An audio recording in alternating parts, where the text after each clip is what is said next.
자녀를 낳고 키우실 때 첫째 아이에 대한 기대감이 있으시죠? 그래서 첫째 아이에 대해서 온갖 사랑을 다 베풀어 줍니다. 얼마나 예뻐요? 그래서 맛있는 것, 좋은 것 다 해주지요. 그것은 큰 아이에 대한 기대감입니다.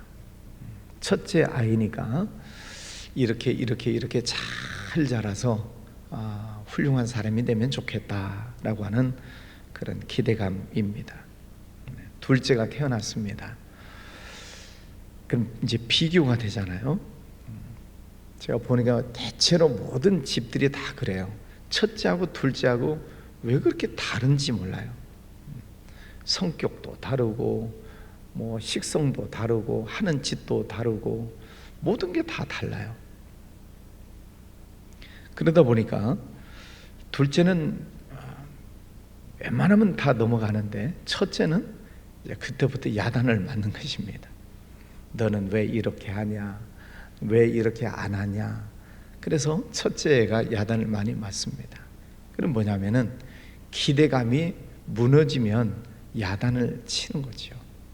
왜 더 잘 키우기 위해서 더 좋은 방향으로 성장하라고 하는 어떤 부모님에 대한 부모님의 마음이고 또 사랑의 표현이 또 야단치는 것으로 나타나는 거죠.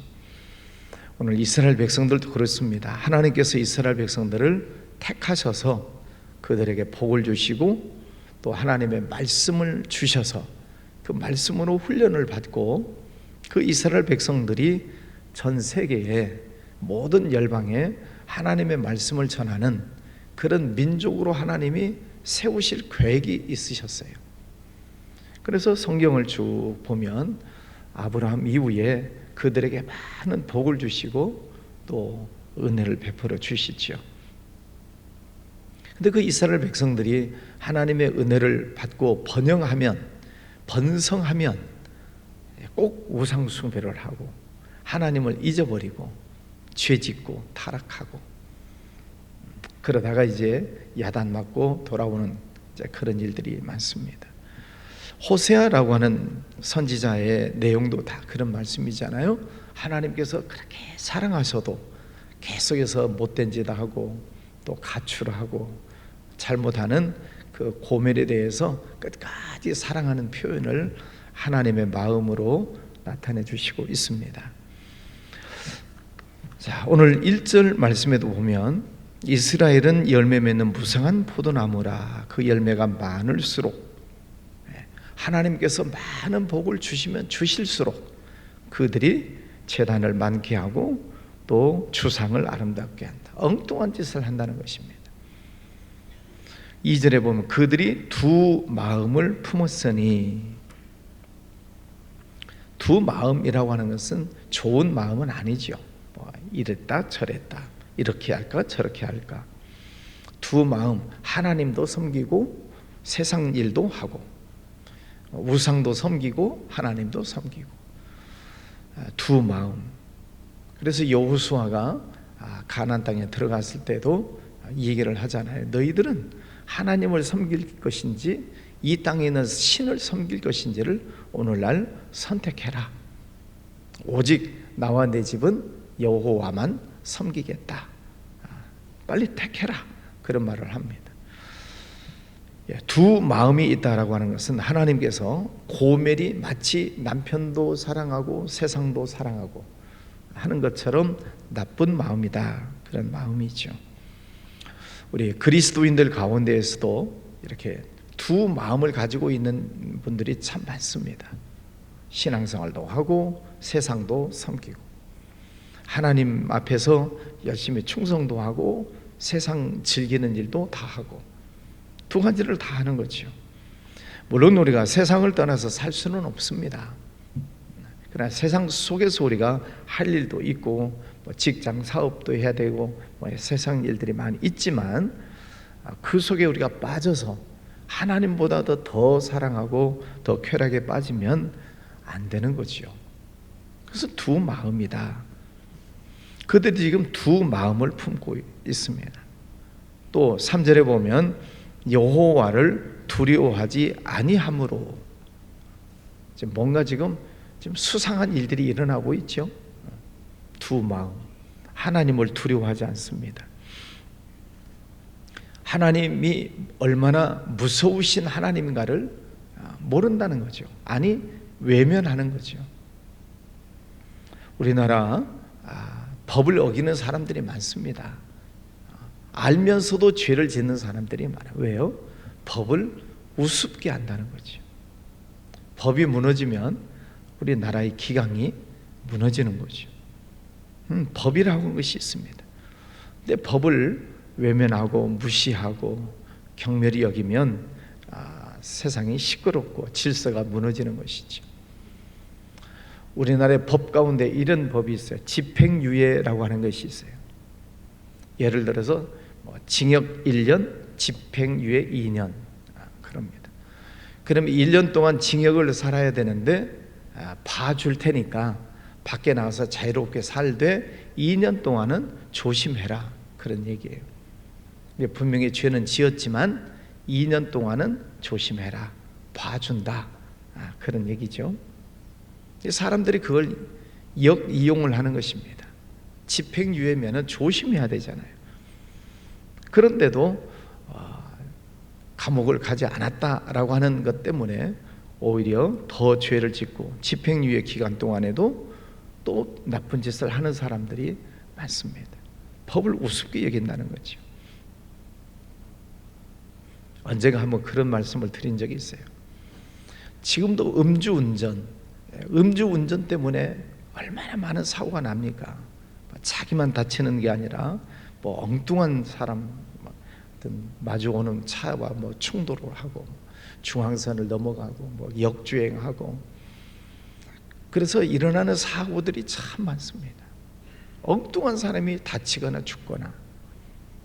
그래서 음주운전은 강하게 처벌을 해야 되는데 쉽게 말해서 솜방망이 처벌. 그러니까 또 음주운전하고 그러는 거죠. 지금도 그러는지 모르겠어요. 싱가포르에는 태형이라는 제도가 있어요. 태형. 엉덩이를 때려버리는 것입니다. 그냥 때리는 게 아니고 한 대 때리면 엉덩이가 터질 정도로 때려요. 법을, 중한 법을 어기면은 일단 엄청나게 기계를 가지고 때려요. 옛날에는 사람이 때렸대요. 근데 지금은 이제 기계로 때려요. 그 이제 옆에 이제 의료진이 대기를 해가지고 한 대 엉덩이를 때리면 터져버리니까 엉덩이가, 그럼 바로 응급조치 해가지고 병원에 가서 꼬매고 또 치료해주고 나을만 하면 또 데려다가 또 때려버려요. 그럼 또 터져. 그러면 의료진이 또 응급실로 데려가서 꼬매고 치료해주고, 그 나을만 하면 또 데려다 놓고 또 때려.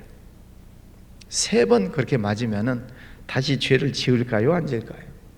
안 지죠. 그럼 무서운 태형, 옛날 우리나라 곤장 제도하고 비슷해요. 엉덩이 까놓고 그냥 때려버리는. 물론 인권 하는 것 때문에 태형이라고 하는 거 우리나라에 없지만 법을 우습게 알기 때문에 나라의 기강이 무너지는 것입니다. 지금 하나님을 두려워하지 않는 거예요. 그러니까 자꾸 죄짓고 우상 숭배하고 하나님에게서 멀어지는 거죠. 4절, 처음에는 두 마음 품고, 두 번째는 하나님을 두려워하지 않고, 세 번째는 헛된 말을 내며 거짓 맹세로 언약을 세우니. 헛된 말, 거짓말, 비슷한 말이죠. 하나님께서 하지 마라 하고 많은 것이 있지만은 10가지 중에 뭘 하지 말라고? 거짓말하지 말아라. 10계명에다가 하나님은 써놓으셨어요. 거짓말하지 마라. 그런데 사람들이 헛된 말을 하고 거짓말을 하고, 부모님이 자녀들 교육시키시면서 하시는 말씀이 뭐예요? 뭐 하지 말라고? 거짓말하지 마라. 정직하라. 솔직해라. 그러면 다 용서가 되잖아요. 그런데 자꾸 부모님을 속이고 또 속이고, 부모님이 알아요 몰라요? 다 알아요. 눈빛만 봐도 알아. 그죠? 애들이 못된 짓 하면 눈을 안 마주치고 지방으로 쏙 들어가잖아요. 눈빛만 봐도. 하나님은 우리 마음 속을 하나님은 아신다고 하는데, 우리 속에 거짓된 것, 잘못된 것이 있으면 하나님 왜 모르시겠어요? 근데 하나님을 떠나면 자꾸 거짓말을 하고 헛된 말을 하고 다닌다는 거죠. 5절 마지막에 보면 이는 그의 영광이 떠나감이며, 이제 하나님의 영광이 떠나버리신다는 것입니다. 성령을 거두시. 다윗도 밧세바를 범하는 죄를 짓고 나서 그가 나중에 깨닫고 나서 하나님 앞에 회개할 때 주의 영을 내게서 거두지 마소서. 성령이 내 안에서 떠나지 마시옵소서. 잘못했습니다. 철저히 회개하면서 하나님 앞에 기도했던 게 주의 영을 내게서 거두지 마시옵소서. 그런데 두 마음을 품고 또 하나님을 두려워하지 아니하고 거짓말을 하고, 그러면 하나님의 영광이 떠나버리신다는 것입니다. 하나님의 영광이 떠나버리면 어떤 일들이 일어나는가? 예를 들어서 우리 교회라고 하는 이 공간 안에 하나님의 영광이 떠나버리시면 예배 드릴 수가 없어요. 예배가 안 돼요. 찬송도 안 돼요. 죄송하지만 제 속에서 하나님의 영, 성령이 떠나버리시면 제가 설교할 수가 없어요. 왜? 하나님의 말씀이 생각이 안 나는데. 말씀이 생각이 나야 설교 준비하고 설교를 할 거 아니에요.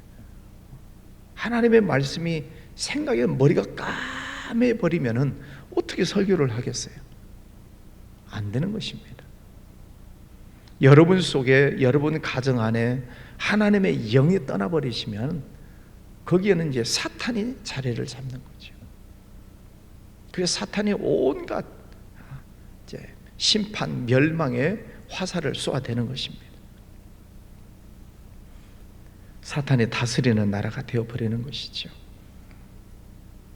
그러면 6절에 보면, 그러면 그들이 이제는 수치를 받을 것이요 그랬어요.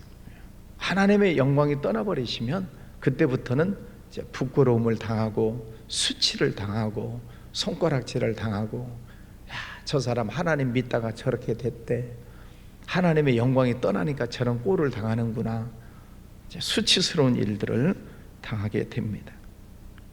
8절에 보면 이스라엘의 죄 곧 아웬의 산당은 파괴되어 가시와 찔레가 그 제단 위에 날 것이며, 파괴되고 가시와 찔레가 생겨나게 될 것이다.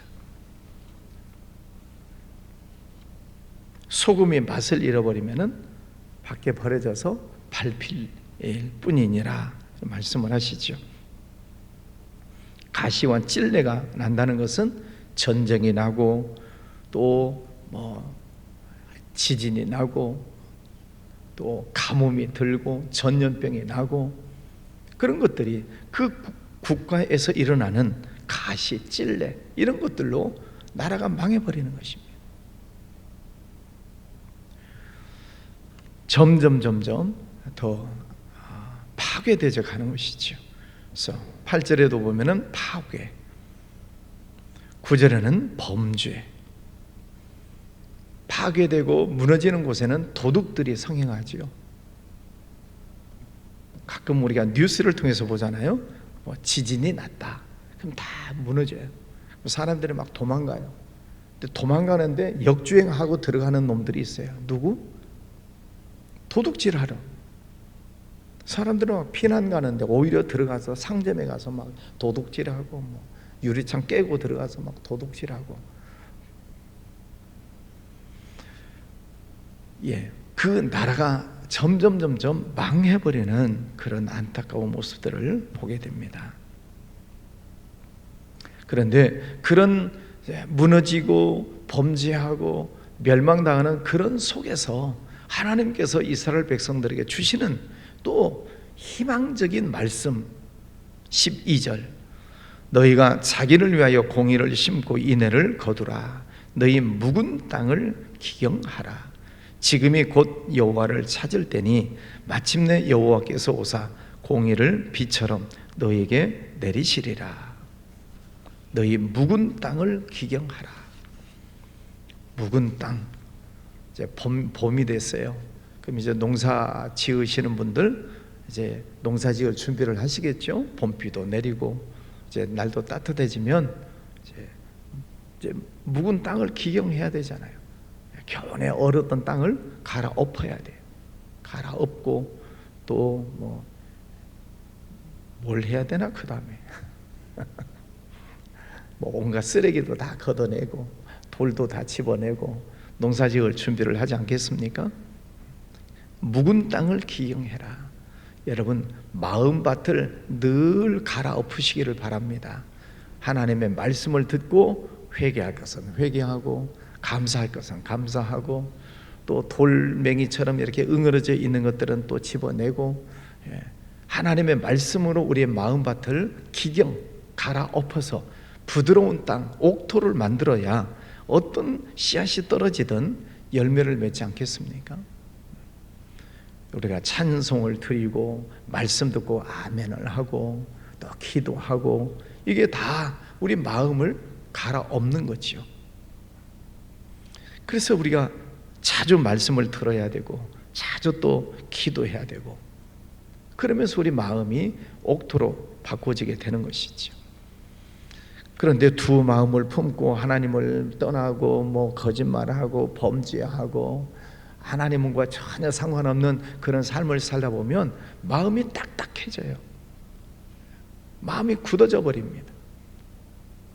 그러면 거기에서는 열매를 맺을 수가 없게 되는 것이죠. 자, 묵은 땅을 기경해라. 그리고 너희 공의를 심고 인애를 거두라. 공의, 하나님의 마음, 하나님은 공의로우신 하나님, 사랑의 하나님. 하나님의 공의를 심어라. 정직하게, 솔직하게, 바른게 하나님의 말씀대로 살아가는 것을 심어야 된다는 것이죠. 그럴 때 인애를 거둔다. 인애, 서로 사랑하고 참고 서로 섬기고 아름다운 것을 거두게 되는 것이죠. 지금이 곧 여호와를 찾을 때니, 지금 오늘 말씀으로 보면 이스라엘 백성들이 다 죄짓고 무너지고 멸망당하고 파괴당하고 있는 그런 상황, 더 이상 내려가면 안 된다는 거죠. 더 이상 떨어지면 안 된다. 지금이 여호와를 찾을 때다. 요한복음 말씀에도 보면은 때가 참에 하나님께서 예수 그리스도를 이 땅에 보내주셨다. 때가 참에 더 이상 떨어지면 안 된다. 네. 예수님께서 우리 안에 오셔서 더 이상 떨어지지 않도록 예수님을 붙잡고 다시 회개하고 또 말씀을 붙잡고 하나님 앞에 돌아오도록 하나님께서 오늘 12절에 말씀을 주시고 있습니다. 이스라엘 백성들 잘못된 상황 속에서도 하나님은 또 소망의 말씀을 주시는 거죠. 이분이 하나님이셔요. 지금이 곧 여호와를 찾을 때니. 여러분, 오늘 하나님을 찾을 때이시고 지금이 우리가 하나님 앞에 충성해야 될 때고 헌신해야 될 때고 건강할 때 시간 낼 수 있을 때 하나님이 내게 축복해 주셨을 때 그때가 하나님 앞에 헌신하고 하나님 앞에 올바로 영광을 올릴 때입니다. 때. 여호와를 찾을 때. 이 때를 놓치면 또 한없이 무너지고 또 파괴되고 그럴 수 있다는 것이죠. 하나님을 찾아야 될 때 찾아야 됩니다.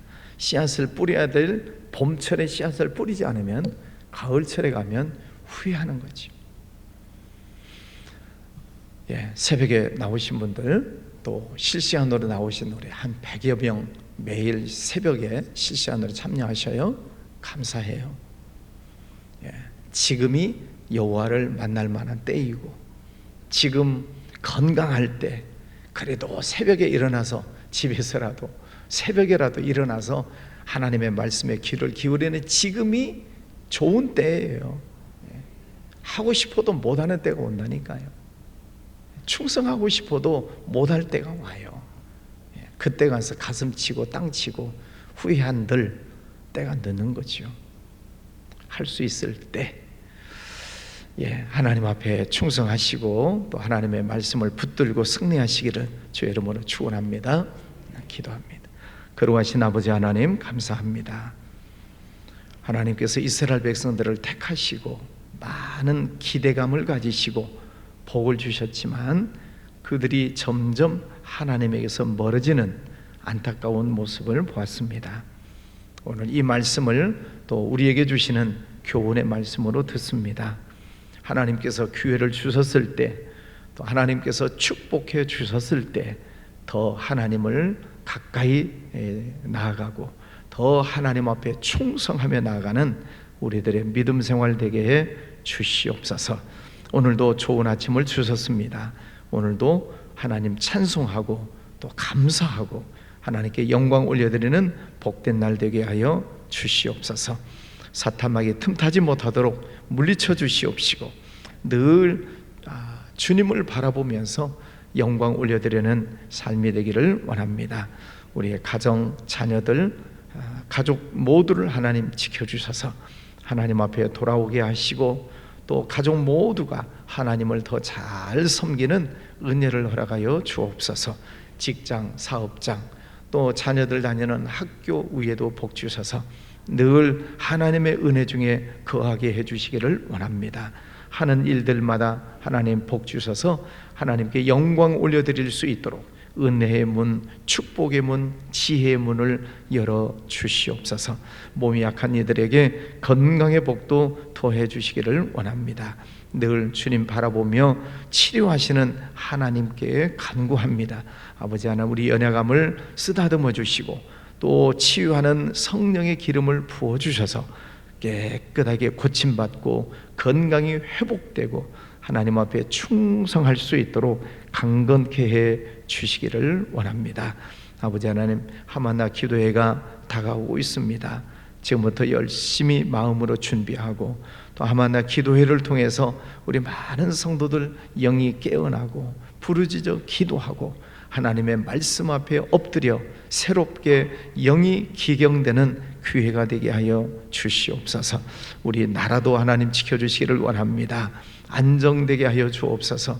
정치가 안정되고 또 대통령, 여야 모든 지도자들 하나님 앞에 무릎 꿇게 해주시기를 원합니다. 하나님의 뜻을 잘 찾아가게 하여 주시옵소서. 정치 안정이 되고 경제가 회복이 되고 사회 모든 국민들이 다시 일상으로 돌아가는 아름다운 시간들을 허락해 주시기를 원합니다. 아버지, 해야 될 일들이 많습니다. 전 세계 많은 민족들을 향해서 복음을 전하고 그들에게 하나님의 사랑을 외쳐야 될 일들이 많습니다. 이 민족을 다시 세워 주시옵소서. 오늘도 주님 앞에 엎드려 기도합니다. 하늘문을 열어주시고 응답해 주시옵소서. 또 드리는 예물 손길 축복하여 주시옵소서. 예수님 이름으로 기도하였습니다. 아멘.